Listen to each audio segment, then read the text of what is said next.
Magandang hapon po sa inyo mga ka-idol. Pasamantala ko munang iiwan ang aking alaga sa kanyang nakakatandang kapatid. At ako'y manghuhuli muna po ng pang-ulam namin sa hapunan.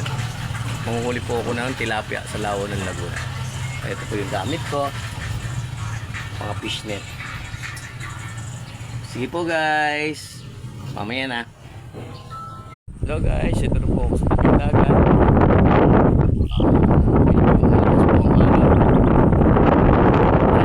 Makakahuli ako ng tilapia. Pero yung mga tropang mamimingwit, meron naman pong nadali. Ano guys, dyan muna kayo. Manghuli muna akong tilapia. Hello guys. Saglit lang po. Medyo masama po ang panahon, malalakas po yung alon. Kaya saglit lang po akong maghuli ng isda. Pero nagpapasalamat pa rin po ako sa Lawan ng Laguna sa pong